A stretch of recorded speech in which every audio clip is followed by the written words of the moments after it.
Assalamualaikum warahmatullahi wabarakatuh. Pemirsa, berjumpa lagi bersama saya Rizky Amrina. Kali ini dalam program Menyongsong Indonesia Maju. Saudara, dalam kemajuan dan juga pembangunan bangsa, Dewan Perwakilan Rakyat Republik Indonesia memiliki peran yang krusial. Sebagai perwakilan rakyat dan juga sebagai pengawasan, DPR RI memiliki peran penting dalam pembangunan pengawasan dengan berbagai sektor. Salah satunya sektor pariwisata.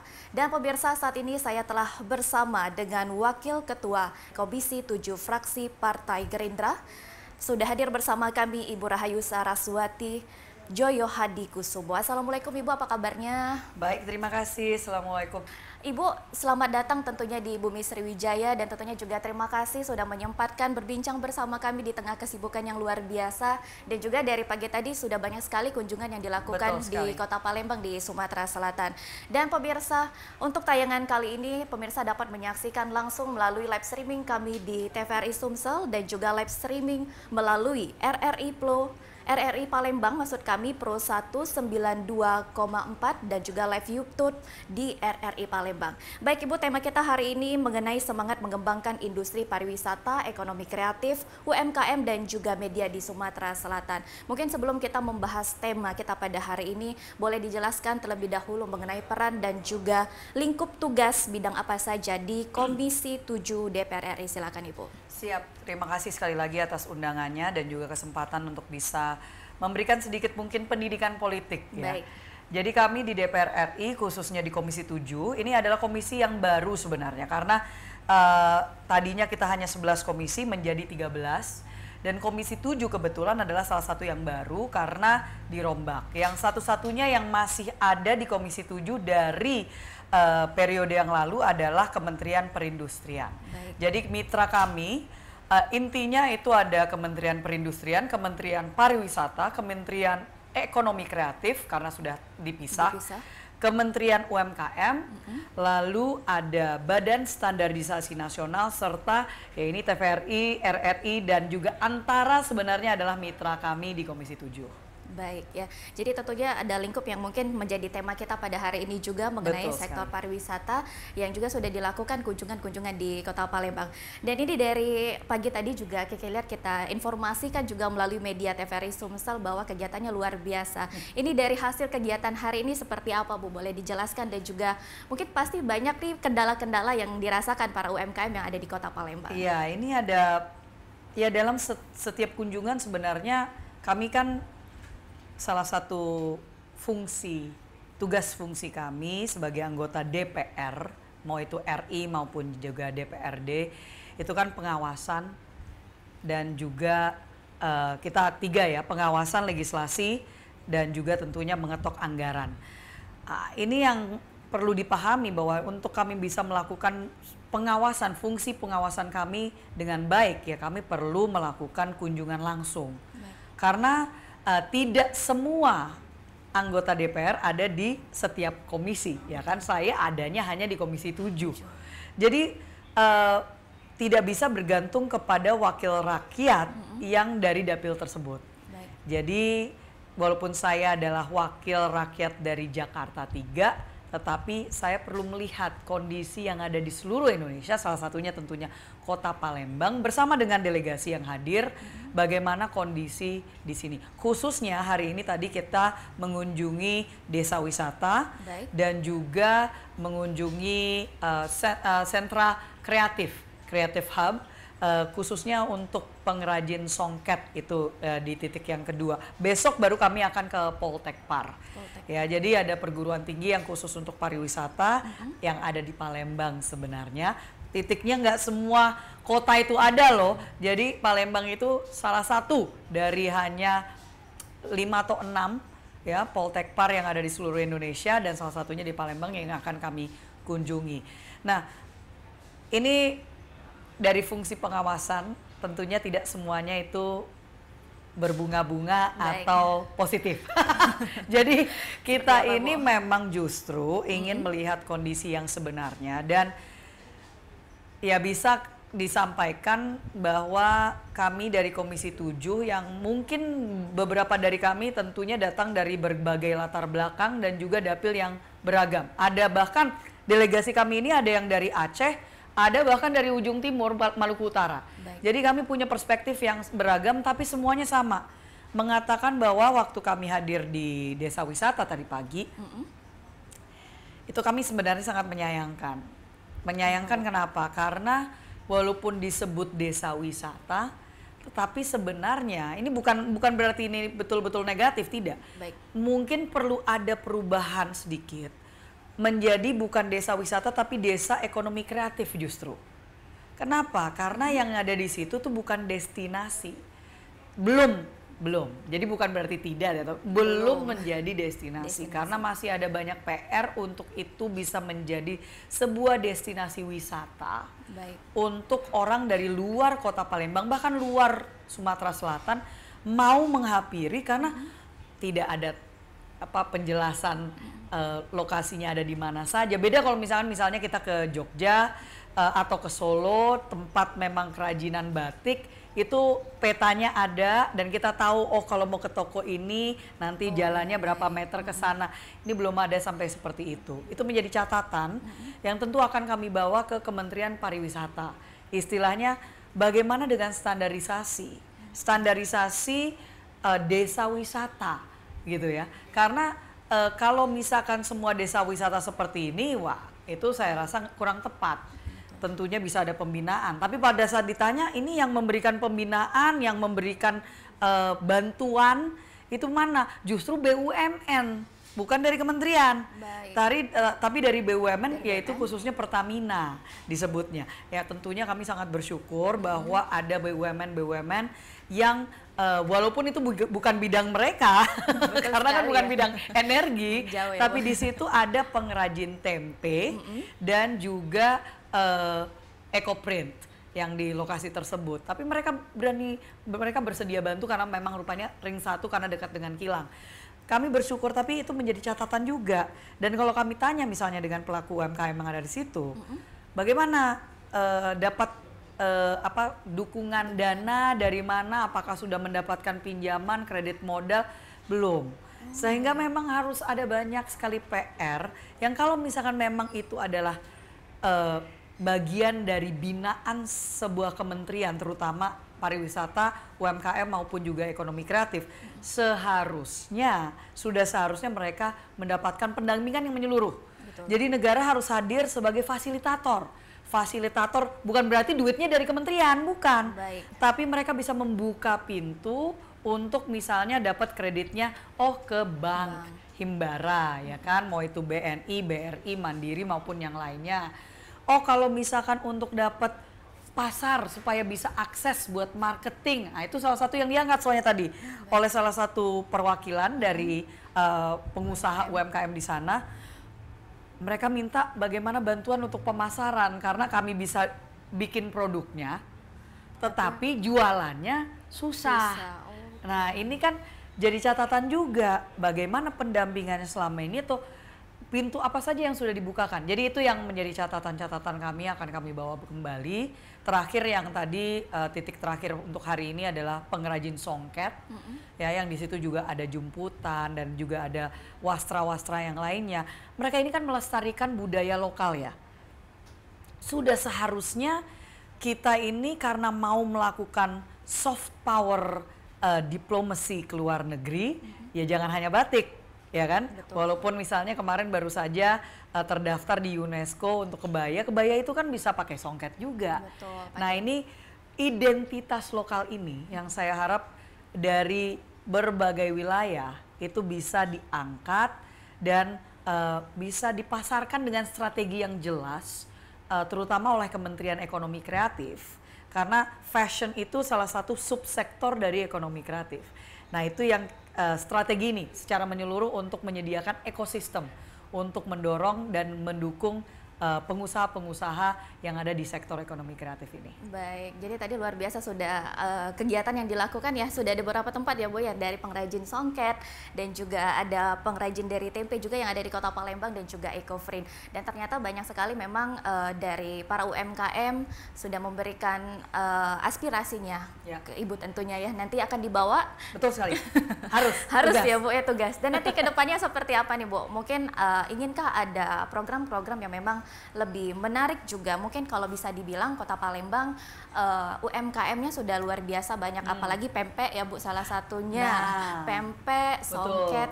Tapi mungkin masih apa ya, kalau ke Kota Palembang itu banyak masyarakat menganggapnya lebih ke wisata sejarah yang kadang banyak menurut orang itu lebih membosankan dibanding melihat pantai, melihat pergunungan nih mungkin Bu. Seperti apa nih mungkin dari tanggapan Ibu sendiri? Tadi yang Mbak Kiki angkat ya soal pempek ya. Jadi memang salah satu yang tadi Pak Sekda dan juga perwakilan dari Dinas Pariwisata memang mengangkat bahwa biasanya kalau ke Kota Palembang orang tuh taunya wisata kuliner. Betul. Nah, jadi bukan berarti untuk kulineran itu bukan bagian dari pariwisata, tetap bisa. Tinggal bagaimana kita mengemasnya sebenarnya. Jadi kekuatan dari sektor ekonomi kreatif ini, walaupun mungkin bukan padat karya, tapi kita sebutnya padat cipta. Nah, kalau padat cipta dari namanya intellectual property, dari itu kan kreativitas dan inovasi yang muncul dari situ yang bisa menjadi nilai tambah kepada UMKM secara menyeluruh. Nah, ini yang kalau misalkan saya sebut ya, untuk masyarakat ini jangan berkecil hati. Baik. Kalau ya mungkin nggak kurang menarik dibanding kalau misalkan ke gunung Ya, atau ke betul. pantai, kembali lagi destinasi itu yang memang harus dikembangkan dari inovasi sebenarnya. Betul. Tadi makanya saya sampaikan untuk misalnya tadi yang disebut desa wisata, tapi saya kurang setuju, bukan berarti tidak bisa menjadi.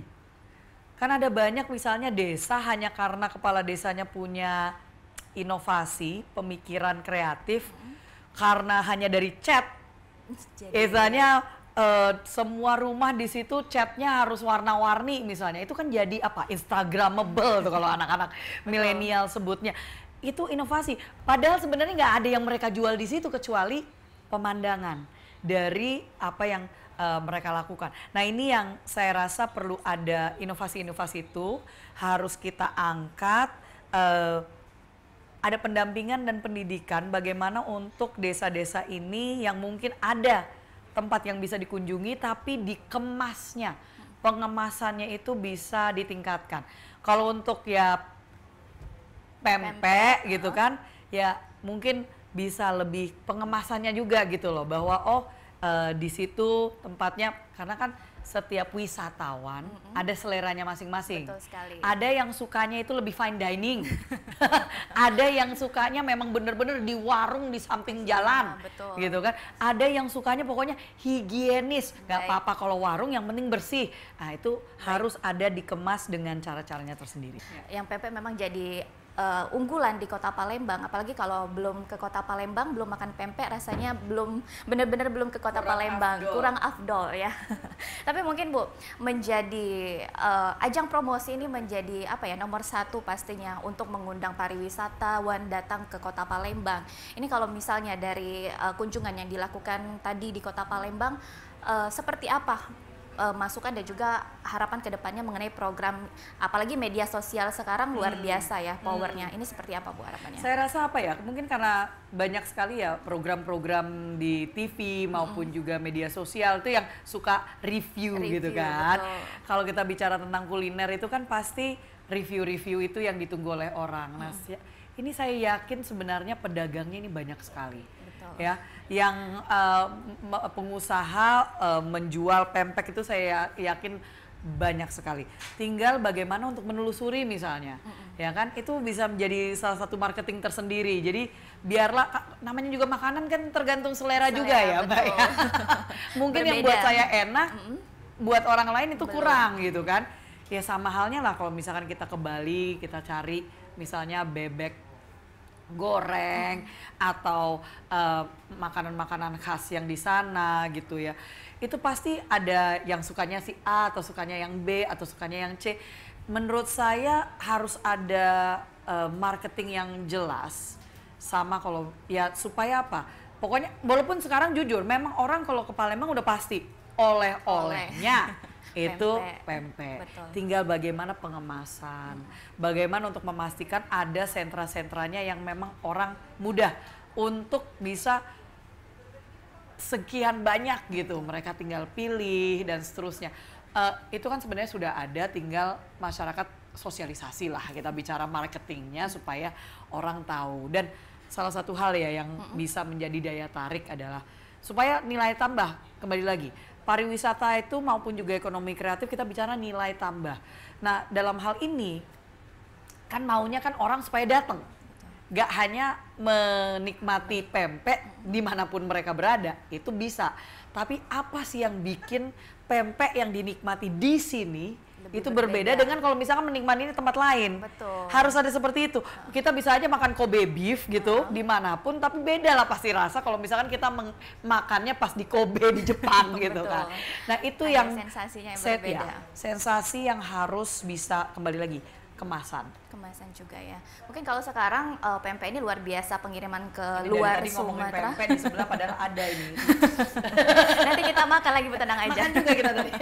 Jadi mungkin kalau sekarang karena perkembangan teknologi yang luar biasa, ini banyak sekali memang UMKM yang setiap harinya adanya penjualan dari luar Sumatera. Oh, iya, Jadi luar iya. biasa, apalagi sekarang media sosial dan Iya. juga sudah adanya pengiriman yang khusus makanan, jadinya lebih membantu. Nah tapi yang satu yang kata Ibu tadi harus ada sensasi yang berbeda. Tapi mungkin ada apa ya? Mungkin titipan dari masyarakat lainnya juga bahwa sebelumnya bandara di Sultan Mahmud Badarudin II di Kota Palembang ini bandara internasional, Ibu. Tapi adanya perubahan bandara ini tidak internasional lagi. Jadi banyak masyarakat yang juga mengeluhkan kurangnya kunjungan pariwisata ke Kota Palembang. Ini seperti apa? Mungkin adakah dukungan dan juga langkah yang memang kalau orang Indonesia itu kelilingnya jangan hanya ke Bali saja, ke Jogja, Bandung, tapi Palembang ini ada wisata yang luar biasa juga. Saya bisa sampaikan sebagai orang yang suka traveling nih ya, Baik. bahwa wisatawan itu sebenarnya mencarinya bukan berarti mereka bicara lokasi, destinasi, seperti karena istilahnya gini, kalau bicara nyari gunung tuh banyak. Betul. Tapi apa yang membuat orang mau datang ke gunung tersebut misalnya, atau ke pantai tersebut? Karena kalau bicara pantai, nggak cuma Bali yang punya. Aduh, di seluruh Indonesia ini bicara pantai banyak sekali yang indah-indah. Tapi ya kembali lagi, pemasaran dan dari apa sih yang dijadikan daya tarik? Kalau buat saya terkadang sesimpel dua hal ini. Yang pertama, kebersihan. Betul. Kalau misalkan tempatnya itu bersih luar biasa, cara mereka menaruh, istilahnya kita jalan kemana-mana nggak ada sampahnya, ya kan? Dan makan di pinggir jalan masih merasa nyaman. Kita makan di restoran di samping, nah itu kan harus ada tempat-tempatnya, tapi supaya orang nyaman untuk datang. Betul.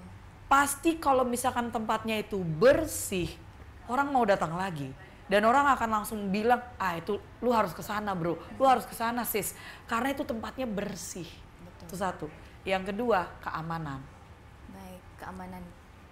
Kalau tempatnya aman, nyaman karena bersih, mau itu ada yang bisa dilihat nggak ada ini apalagi ada yang bisa dilihat dan apalagi yang bisa ada yang bisa dicicipi gitu kan. Ini udah memenuhi dua persyaratan. Betul. Ada yang bisa dilihat, ada yang bisa dicicipi, ada yang sebenarnya bisa alami, apa yang bisa dinikmati karena ada pinggir bantaran sungai. Itu kan nggak semua tempat ada. Betul. Tidak semua tempat punya seperti itu. Kalau itu bisa dikelola, bisa diolah. Karena saya dengar ini kan juga sering menjadi permasalahan tuh irigasi, menjadi permasalahan tuh soal banjir. Ini di Kota Palembang. Saya juga mendengar demikian. Banjir itu biasanya pasti ada kaitannya dengan yang namanya sampah juga. Betul sekali. Ya, alirannya harus jelas, itu tata kota. Yang dua, cukup nggak serapan tempat-tempat untuk menyerap. Kalau semuanya itu beton, ya nggak bakal bisa. Airnya mau jalan kemana? Kita harus memastikan ada area cukup yang namanya green space, area hijau. Kalau misalkan ada tempat yang rimbun untuk jalan, tempatnya bersih, rasanya aman, asri, pasti orang akan datang dengan sendirinya karena merasa itu tempat yang saya bisa bawa keluarga ke situ. Jadi bukan hanya kita bicara MICE, bukan hanya kita bicara dari satu sisi untuk kerja, dinas, ngumpul dengan perusahaan, tapi enak juga untuk bawa wisata. Wisata, betul. Itu harus menjadi perhatian dan juga dari masyarakat nih apalagi ya. Karena Bu, ya? percayalah sekarang sudah banyak yang malas ke Bali. Karena masalah itu tadi, satu sampahnya udah luar biasa. Macet juga ya. Bu. Yang kedua macetnya gila karena memang pertumbuhan tata kota dan infrastrukturnya itu tidak seimbang. Dan permasalahan-permasalahan yang lainnya. Tapi itu udah sudah sangat crowded, sudah sangat over capacity, over tourism, itu nyata ada. Tinggal bagaimana di sini bisa dikembangkan. Jangan sampai juga, udah dipanggil datang, tapi sampahnya nggak dikelola dengan baik. Betul. Jadi mereka nggak mau datang lagi. Atau istilahnya itu tadi, infrastruktur dan penataan kotanya itu tidak baik sehingga macet juga. Ya ngapain istilahnya datang jauh-jauh kemana tapi hanya untuk menikmati kemacetan. Betul sekali. Apalagi sebagai masyarakat juga kita harus sama-sama memiliki peran yang penting juga pastinya Ibu ya. Betul sekali. Jadi bukan hanya mengingatkan dan juga dari pemerintahnya saja, tapi masyarakat kalau misalnya ada wisatawan yang hadir ke Kota Palembang, Sumatera Selatan, sama-sama dijaga, dikasih petunjuknya, jangan dicopet ya kalau bahasa orang Palembang ya Bu ya. Jadi ini kita satu hal ya yang istilahnya tadi keamanan Betul, tadi. keamanan dan juga kebersihan. Jadi kalau misalnya ada wisatawan yang memang hadir ke Kota Palembang dengan image yang luar biasa, suasananya dan juga ada kenangan yang luar biasa, ini pastinya lagi itu pendidikan juga pendidikan sih, Mbak. juga, Karena betul. kalau misalkan harus ada kesadaran dari semua pihak, terutama masyarakat yang terdidik, yang masyarakat yang merasa dirinya adalah bagian dari intelektual. Sudah seharusnya dari kita untuk memberikan pemahaman kepada masyarakat pada umumnya.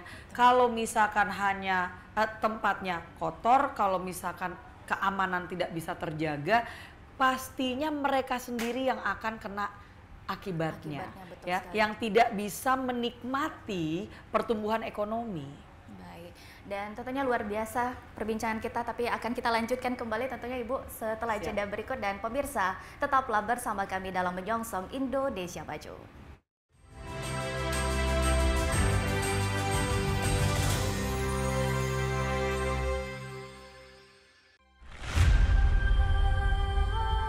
Menjelajahi eksotisme keindahan alam bumi Sriwijaya.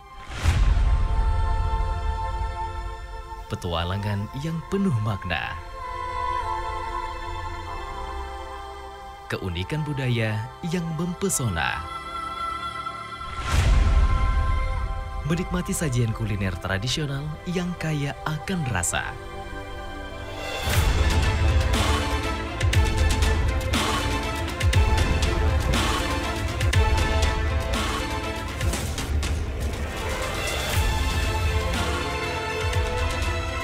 Pesona Indonesia, setiap hari Selasa pukul 8.30 waktu Indonesia Barat, hanya di TVRI Sumatera Selatan.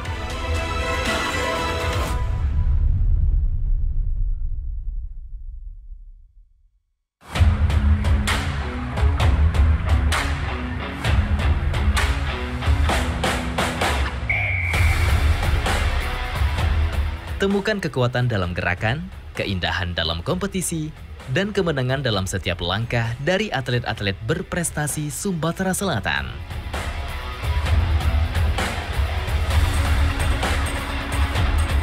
TVRI Sport hadir setiap Selasa, pukul 8 waktu Indonesia Barat, Jumat sampai Minggu, pukul 13.30 waktu Indonesia Barat, hanya di TVRI Sumatera Selatan. Kehidupan saya dulu, ya, boleh dibilang mapan dan mencukupi. Ya. Celananya! Waduh. Iya berat, Hati-hati dong, Mas. tapi harus dijalani demi anak dan istri. Pemandangannya bagus banget ya. Iya, bagus banget. Pengennya sih berbuat sesuatu yang lebih. Makannya yang bener ya. Ya.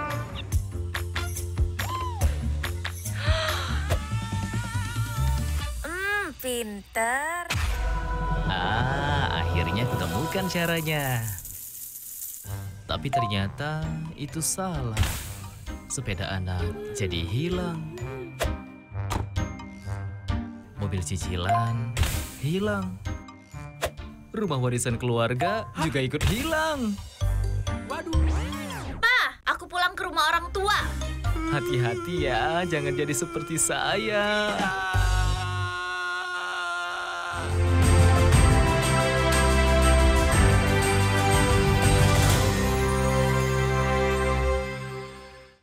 Jadi kalau orang Palembang makan pempek itu cukanya agak dihirup, Bu. Mungkin Oh. kalau beberapa orang agak merasa lumayan pedas ya. Tapi kalau orang Palembang udah sangat biasa, Bu. Sepertinya itu tadi, kalau misalkan bangun kayaknya langsung makan cuka kayak ini. Betul. Jadi kalau orang Palembang cukanya dihirup, Bu. Oh, oh sampai di oh, kayak sup. Iya. Luar biasa. Oh iya, cuman sayangnya baru asam lambung, gimana dong? Jadi kalau orang Palembang nggak dihirup agak kurang berasa cukanya. Tapi enak sih, luar biasa. Mungkin dari 4 ini favoritnya apa nih, Bu? Ini ada-adaan, lenjer, pempek telur sama Saya kulit. terobsesi dengan apa tadi? Adaan. Adaan. Terobsesi dengan adaan. Aduh, bahaya. Dari tadi makan mulu. Kalau adaan memang rasanya ikannya lebih berasa dan pakai daun bawang. Betul, padat loh itu. benar. Padat itu. Dan Enak kalau sekali. adaan itu langsung digoreng. Jadi dia nggak direbus dulu karena ada beberapa pempek direbus dulu baru digoreng. Kayak pempek lenjer sama pempek telur itu direbus dulu baru digoreng. Oh, oke, Jadi siap. rasanya memang Belajar kita, belajar. mengenalkan juga nih pempek Ya khas ini yang Palembang. dimaksudkan marketing ini, marketing Betul. kita. Baik, kita lanjutkan kembali juga tentunya perbincangan kita. Tentunya Komisi 7 ini memiliki pasangan kerja dari Komisi 7 ini dari Kementerian Perindustrian dan juga salah satunya LPP TVRI dan juga LPP RRI dan salah satunya yang ada di Sumatera Selatan juga TVRI Sumsel. Mungkin kalau misalnya melihat media yang ada di Sumatera Selatan saat ini salah satunya TVRI dan juga LPP RRI ini bagaimana, Bu? Mungkinkah kedepannya ada perkembangan industri media ataupun ada program lainnya yang memang nantinya berkolaborasi? Jujur ini sebenarnya salah satu hal yang saya ngomong apa adanya ya. Melihat anggaran yang memang digelontorkan untuk TVRI dan RRI ini cukup besar sekali. Ini luar biasa. Bukan berarti sebesar kementerian tidak, tetapi sebagai satu media memang harus ini menjadi tantangan yang luar biasa karena semua anggota DPR di Komisi 7 mempertanyakan kalau misalkan TV-TV swasta dengan anggaran mereka itu bisa make money, profit gitu ya. Kenapa kok TVRI dengan RRI ini masih kesulitan? Nah ini memang kalau kita lihat salah satunya jumlah karyawannya luar biasa besar sekali dan itu memakan hampir 50% dari anggaran. Tapi kalau misalkan melihat kemajuan zaman itu jadi pertanyaan karena zaman sekarang istilahnya podcast itu hanya perlu berapa orang gitu loh, yang satu yang jadi pembawa acaranya, berapa orang yang istilahnya megang kamera ngedit, itu semuanya sekarang udah bisa serba bisa 1, 2, 3 orang. Nah ini yang memang menjadi tantangan terbesar juga karena kaitannya dengan karyawan adalah perekrutan. Masalah di sini juga adalah perekrutannya itu TVRI dan RRI tidak bisa melakukan perekrutan sendiri, tapi itu lewat Komdigi. Dan sedangkan Komdigi itu, kementerian itu adalah bagian dari Komisi 1. Ini saya menyatakan apa adanya, bahwa memang dari dulu itu banyak masyarakat, walaupun kembali lagi, bahwa di daerah-daerah itu masih sangat banyak yang masih mendapatkan informasi itu dari TVRI dan RRI. Dan Pak Prabowo sendiri sebagai presiden sangat berkomitmen untuk mempertahankan flagship. Jadi memang milik negara yang itu menjadi salah satu tolak ukur utama, terutama dalam hal ini adalah komunikasi.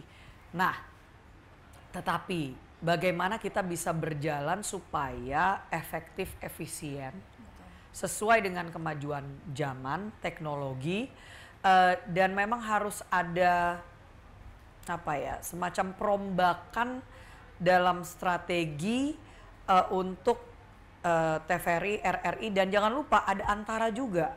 Jadi Antara itu BUMN, tapi dia juga artinya milik negara, tapi dia itu hanya mendapatkan anggaran PSO dari negara itu 30%. Sisanya dia harus nyari sendiri. Nah ini hal-hal seperti ini yang saya rasa memang menjadi pertanyaan bagaimana nanti di RUU penyiaran. Tapi juga ada RUU satu lagi yang sudah masuk dalam prolegnas, RUU RTRI. Nah ini harus digodok bersama-sama bagaimana untuk bisa apakah nanti ada penggabungan.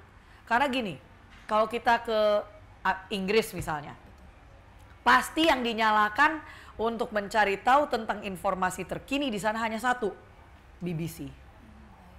Kita ini perlu untuk menjadikan ya TVRI, RRI dan Antara ini itu seperti istilahnya kita harus punya BBC-nya seperti itu. Sehingga dimanapun masyarakat berada, untuk mereka bahkan yang dari luar ke Indonesia itu bisa tahu langsung bahwa untuk mendapatkan informasi terkini adalah lewat itu. Jadi sama seperti kalau di Australia ada ABC dan beberapa channel-channel. Di Singapura juga ada Channel News Asia, ada Al Jazeera di Timur Tengah dan seterusnya. Ini harus kita kembangkan dengan mindset inovasi dan gebrakan untuk efisiensi. Betul sekali, apalagi memang TVRI dan juga RRI ini memang milik negara. Ada juga Antara ya Bu ya, satu lagi. Jadi yang pasti apalagi untuk media yang ada di televisi daerah yang lebih mengenalkan potensi-potensi daerah masing-masing, apalagi di TVRI ini memiliki setiap provinsinya ada stasiun masing-masing. Tapi mungkin menjadi pandangan juga dari Komisi 7 nih, perkembangan industri media sekarang luar biasa juga, dan ini bagaimana kita juga menjadi tantangan. Mungkin sekarang banyak masyarakatnya menonton TV itu kebalikannya, dulu kita yang menonton TV, sekarang mungkin banyaknya TV yang nonton orangnya nih, mungkin banyak orang yang bilang nih seperti ini. Dan juga perkembangan media sosial sekarang luar biasa, jadi orang lebih cari informasinya lebih ke gadget daripada ke televisi. Ini tantangannya luar biasa juga. Kira-kira ada harapan mungkin ataupun juga masukan untuk LPP TVRI dan juga LPP RRI? Menurut saya ada satu kata kunci, yaitu kolaborasi. Kolaborasi dalam arti apa? Ini jangan sampai, dan ini sudah kami sampaikan di dalam RDP waktu itu dengan direktur-direktur utama dan juga Dewan Pengawas. Jangan sampai ada redundancy. Artinya apa? Tumpang tindih peran. Istilahnya loh, yang ini radio RRI, tapi dianya juga melakukan visual. Bukan berarti nggak boleh, tapi kan seharusnya peran itu bisa dibagi tugaskan. Dan juga jangan sampai istilahnya punya TVRI ada super app misalnya gitu ya. Ya tapi tidak bisa dipakai. Terus bagaimana untuk bisa mengembangkan satu ekosistem sebenarnya. Ini yang kita jadi catatan besar ke TVRI dan RRI dan juga Antara adalah bagaimana berkolaborasi dengan anggaran yang terbatas, tapi juga harus ada efisiensi menurut kami. Jangan sampai kesannya seperti tempat buangan karena nggak dipakai di kementerian lembaga yang lain, akhirnya dipindahkannya ke sini. Itu yang tidak kita inginkan. Kita harus ada bagaimana TVRI, RRI Antara ini melakukan adaptasi, melakukan restrukturisasi, bahkan jika perlu untuk apa yang dilakukan itu tepat dengan kemajuannya tadi. Orang sekarang banyak bukan nontonnya lewat TV, betul, tapi nontonnya lewat gadget. Nah ini kan semuanya butuh adaptasi secara teknologi juga, betul, gitu loh, dengan kemajuan zaman ini. Jangan juga ikut-ikutan gitu loh. Kalau kita kalau TVRI bukan dikenal sebagai istilahnya channel untuk hal tertentu gitu kan, misalnya high end living, yang kan enggak gitu loh. Nah ini yang harus kita sesuaikan supaya itu jadi flagshipnya. Itu yang menurut saya memang masukan-masukan yang sudah kami sampaikan selama RDP dan ini akan kita lihat evaluasinya ke depan. Baik, dan juga tentunya TVRI nih Bu, sebagai informasi juga tayangan ini juga bisa disaksikan melalui live streaming. Jadi memang media sosial sekarang mungkin dulu mau nonton TV harus dengan televisi, tapi sekarang bisa dengan gadget juga. Betul. Update kita memberikan informasi yang memang terkini dari live streaming media sosial, dari YouTube. Jadi memang harus beriringan dengan kemajuan teknologi saat ini. Mungkin dengan sudah dilakukannya kunjungan-kunjungan dan besok juga masih dilakukan kunjungannya juga ya Bu ya, masih di ada. Kota Palembang, masih banyak agendanya. Mungkin dari yang sudah dilakukan kunjungan sebelumnya, adakah harapan Bu mengenai dari seluruh sektor yang memang di bawah Komisi 7 khususnya ini di Provinsi Sumatera Selatan seperti apa? Ya, kita sih sangat bersyukur bahwa ada irisan yang sangat ketat antara satu mitra dengan mitra yang lainnya. Jadi seperti tadi kami melakukan kunjungan yang pertama yang di desa wisata, sebenarnya menurut saya itu lebih ke desa ekonomi kreatif yang harus ada kolaborasi, kembali lagi kata kuncinya kolaborasi yang sangat baik antara di situ, karena ada apa? Ada IKM juga, perindustrian di situ. Jadi kita perlu untuk memastikan pembangunan, pembinaan dari wilayah-wilayah yang ada seperti desa wisata tadi pagi itu ya memang bisa apa itu tadi pagi namanya Desa apa Bu? Pelaju. Pelaju Ulu. Ujung Pelaju, seberang Ulu. Ya, Pelaju Ulu kalau nggak salah. Jadi itu yang kita sangat berharap sebenarnya ya kembali lagi jangan sampai terjadi ego sektoral.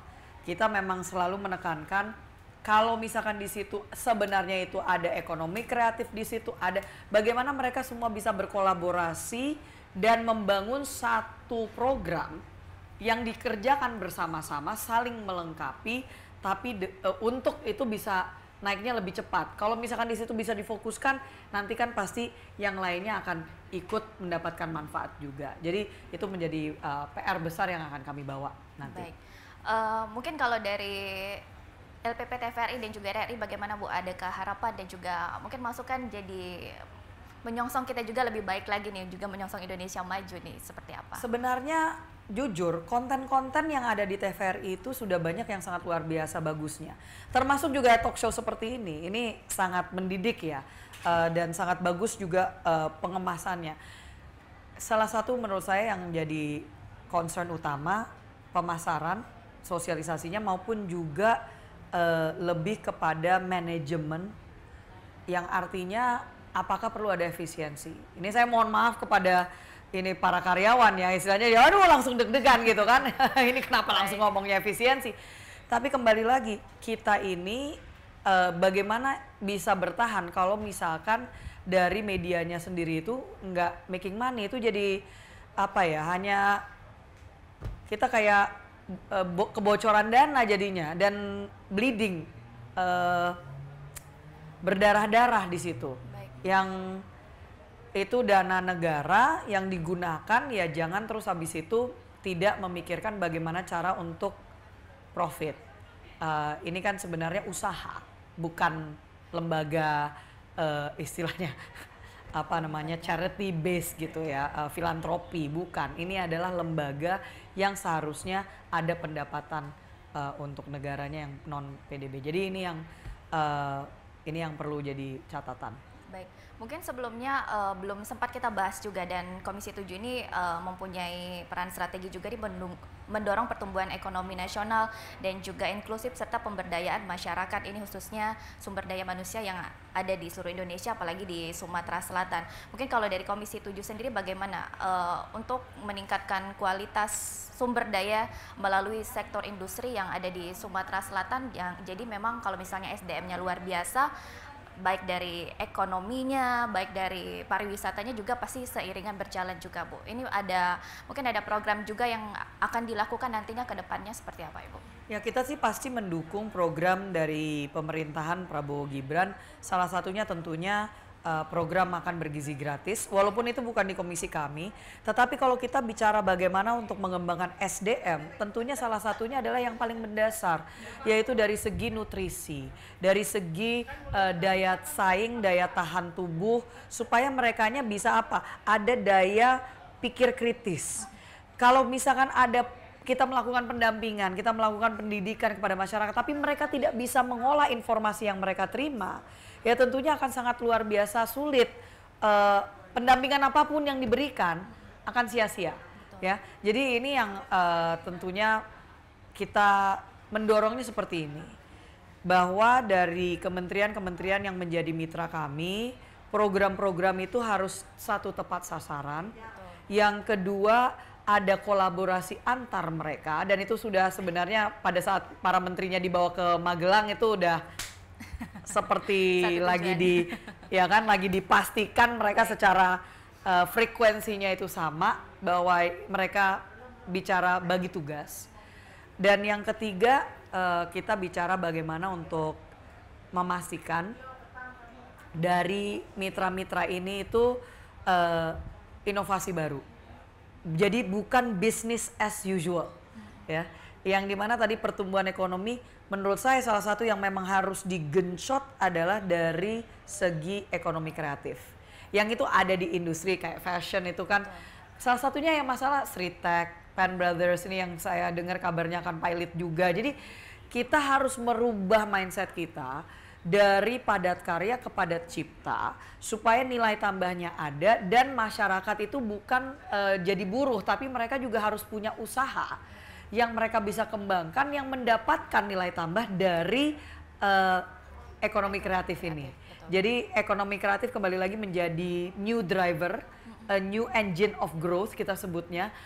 Dia adalah mesin penggerak, pencipta nilai tambah yang kita harapkan bisa menyumbang untuk pertumbuhan ekonomi 8% itu salah satunya sebenarnya ya dari dua sektor ini, dari ekonomi kreatif dan juga dari perindustrian. Baik, tentunya ekonomi kreatif ini kreativitas masyarakat pastinya juga sangat dituntut ya Ibu ya, tapi banyak mungkin masyarakat, apalagi anak muda saat ini kreativitas dan inovasinya sudah sangat luar biasa. Tapi mungkin ada, apalagi yang ada di perdaerahan mungkin di Kota Palembang dan juga di kabupaten kota yang ada di Sumatera Selatan ini masih inovasinya sudah luar biasa, kreativitasnya sudah luar biasa, tapi masih kurangnya modal, pasti itu menjadi PR nomor satu juga. Dan modal adanya kurang, pastinya butuh bantuan dari pemerintah dan juga bukan hanya pemerintah, dari pihak ketiga juga yang memang sudah didengarkan dari Ibu kunjungan tadi. Nah, ini ada program kedepannya juga seperti apa Ibu? Pasti salah satunya kalau masyarakat saat ini krusialnya permasalahannya di modalnya sih seperti apa? Itu kenapa tadi saya sebutkan bahwa pemerintah itu punya tugas sebagai fasilitator. Betul. Fasilitator kenapa? Karena uangnya nggak dari pemerintah. Seharusnya tidak gitu loh. Kita ini memang pemerintah sebagai fasilitator itu, pemerintah artinya yang eksekutif ya, bukan Betul. legislatif. Eksekutif itu artinya mereka membuat kemudahan untuk dapat perizinan, kemudahan untuk mendapatkan kredit modal usaha, bukan mereka yang menyediakan. Dan kredit modal usaha, mohon izin, ini kenapa perlu adanya sosialisasi yang lebih banyak, karena misalnya yang baru saja dilakukan oleh Pak Prabowo untuk penghapusan hutang UMKM khususnya untuk petani, nelayan dan peternak, itu dilakukan itu kan di bank. Dan itu sebenarnya sudah ada kredit yang bisa didapatkan oleh masyarakat. Hanya perlu KTP. Betul. Lalu mereka hanya perlu datang, dan ini terutama untuk ultramikro karena bisa mendapatkan modal usaha jadinya dengan mengajukan kredit sebesar sampai 25 juta. Jadi mau mengajukan 2 juta, mau mengajukan 5 juta nggak masalah. Tapi selain dari mengetahui bahwa masyarakat bisa mendapatkan kredit modal usaha tersebut dari bank, karena bank punya kemampuan untuk memberikan itu. Yang kedua adalah edukasi tentang financial literacy, literasi keuangan. Ya, ini yang sangat disayangkan kalau kurikulum kita di sekolah-sekolah itu tidak mengajarkan ini. Padahal itu adalah ilmu dasar, ya kan? Bagaimana untuk menghitung, bukan hanya matematika, tapi secara keuangan. Kalau misalkan mau mengajukan kredit, itu sebenarnya apa saja yang harus disiapkan. Membuat bisnis plan seperti apa. Kalau mau bikin usaha itu nggak semudah istilahnya, oh cukup nabung. Enggak. Harus tahu kalau misalkan memang akan mendapatkan kredit modal usaha, bahwa ada yang namanya bunga.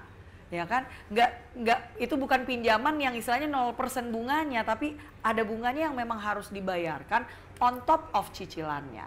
Itu kan bicara pendidikan ya, dan itu bukan hanya tanggung jawab dari pemerintah saja, tapi sebenarnya sekolah-sekolah swasta juga harus memberikan pendidikan tersebut. Pemerintah daerah pun juga, karena kalau bicara sekolah dasar dan menengah bukan pemerintah pusat, Betul. itu pemerintah daerah, mohon izin, mohon maaf gitu loh. Jadi ini yang harus dipahami oleh masyarakat, dan kalau misalkan oh kita nggak paham, maksud itu tanggung jawab kita, itulah yang namanya civil duty, civil memahami haknya itu kan butuh riset. Betul. Untuk mengetahui hak saya sebagai warga negara itu apa gitu. Jangan kita masih seperti masa-masa kolonial yang dimana semuanya tergantung sama priainya, gitu kan? Betul. Ini bukan zaman priai.